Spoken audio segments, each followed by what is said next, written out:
ఒక పబ్లిక్‌గా జనం ఏమనుకుంటారో అని కాకుండా, మేమేం చెప్తే అదే అనుకుంటారు అన్నప్పుడు వచ్చే దౌర్భాగ్యమే ఇది. గీతం యూనివర్సిటీ ఆక్రమించుకుంటే, ఆక్రమించుకున్నదని నిరూపణ అయిన తర్వాత కూడా అదే యూనివర్సిటీకి మళ్ళీ అదే స్థలం. అంటే దున్నినోడిదే భూమి అన్న తరహాలో ఆక్రమించినోడిదే భూమే. ఇది అరాచకం కాదా? ఎందుకు ఇట్లాగ చేస్తున్నారు? ఇది ఒకరోజు కాదు. నాకు బాగా గుర్తు. నేను వైజాగ్‌లో పనిచేస్తున్నప్పుడే గీతం యూనివర్సిటీ ల్యాండ్స్‌కి సంబంధించినటువంటి అంశాన్ని వార్తలు కవర్ చేశాను. అప్పుడే రాజశేఖర రెడ్డి ప్రభుత్వం ఆ ఏరియా అంతా కూడా దాన్ని ఇది చేయించి ఏది డిపార్ట్మెంట్‌తో చెక్ చేయించి దాదాపు 40, 50 ఎకరాలు ఆక్రమించుకున్నారని తేల్చింది. తేల్చి ఆ మొత్తాన్ని స్వాధీనం చేసుకుంది రాజశేఖర రెడ్డి టైంలో. ఆ తర్వాత నేను అవతలకి ట్రాన్స్‌ఫర్ అయిపోయాను. వెళ్ళిపోయాను, వచ్చేసాను. తర్వాత అదే దాన్ని మళ్ళీ కిరణ్ కుమార్ రెడ్డి ఉన్నప్పుడు దాన్ని రెగ్యులరైజ్ చేయడానికి ప్రయత్నించారు, అడిగారు.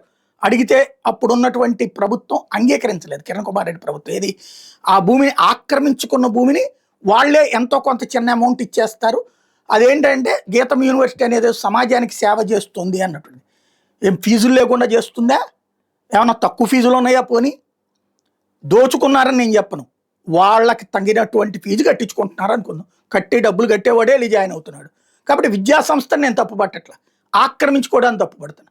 వాళ్ళు చెప్పే విద్యను తప్పు పట్టట్లా, కానీ దానికి ఫీజులు వసూలు చేసుకుంటున్నారు. ప్రభుత్వ భూమి ఎందుకు ఫ్రీగా ఇవ్వాలి దానికి? అంటే ఇప్పుడు విట్టోడికి 25 లక్షలకి ఇచ్చాం, లేకపోతే ఎస్ఆర్ఎంఓడికి 25 లక్షలకి ఇచ్చాము అంటే ఎందుకు ఇచ్చాము? అమరావతి ప్రాంత అభివృద్ధి కోసం అక్కడ పెడతాయని. విశాఖపట్నంలో అభివృద్ధి ఏంది? దాంట్లో వీళ్ళు పెడితే, యూనివర్సిటీ పెడితే అక్కడికి వచ్చి జనాలు బతికారా? విశాఖపట్నం లాంటి అపర కోటీశ్వర సెంటర్లో ఆ భూముల్ని వాళ్ళకి రాసిచ్చేయడం ఏంది? ఏమనాలి దీన్ని? ఆ తర్వాతన చంద్రబాబు గారు వచ్చాక దాన్ని కంటిన్యూ చేస్తున్న టైంలో అప్పుడు సిసిఎల్ఏ ఐవైఆర్ కృష్ణారావు అంగీకరించలేదు, రిజెక్ట్ చేశారు. ఆయన మీద కోపంలో అది కూడా వన్ ఆఫ్ ద పాయింట్. తర్వాత మళ్ళీ ఆయన అవతలకి వెళ్ళిపోయిన తర్వాత దాన్ని సెట్ చేయాలని చూసిన టైంలో ఈలోపు ఎలక్షన్లు వచ్చినాయి, ఆగిపోయింది. జగన్మోహన్ రెడ్డి వచ్చాడు, ఆ మొత్తాన్ని స్వాధీనం చేసుకుని వివిధ ప్రభుత్వ శాఖలకు ఇచ్చాడు. అక్కడ దరిద్రం ఆనాడు రాజశేఖర రెడ్డి నుంచి ఈ రాజు వరకు చేస్తుంది. ప్రభుత్వ శాఖలకు ఇచ్చింది, ప్రభుత్వ శాఖల భవనాలు కట్టడం. ఈలోపు ప్రభుత్వం వెళ్ళిపోతుంది. నెక్స్ట్ వస్తే మళ్ళీ ఏడాది వచ్చినప్పుడు చేయడం. ఇప్పుడు అదంతా వాళ్ళకే ఇచ్చేసేటట్టుగా కార్పొరేషన్ ద్వారా తీర్మానం చేయటం. ఇది పరిస్థితి. ఇది ప్రజల సొమ్ము అప్పరంగా దోచిపెట్టడం కదా. పేదవాడికి గజమిల్లు, అరే అమరావతి రాజధాని ప్రాంతంలోనే 50,000 మందికి ఇచ్చిన ఇల్లు స్థలాలు పీకేసేసి ధనికులకి కోట్ల రూపాయలకి ఇస్తున్నారు.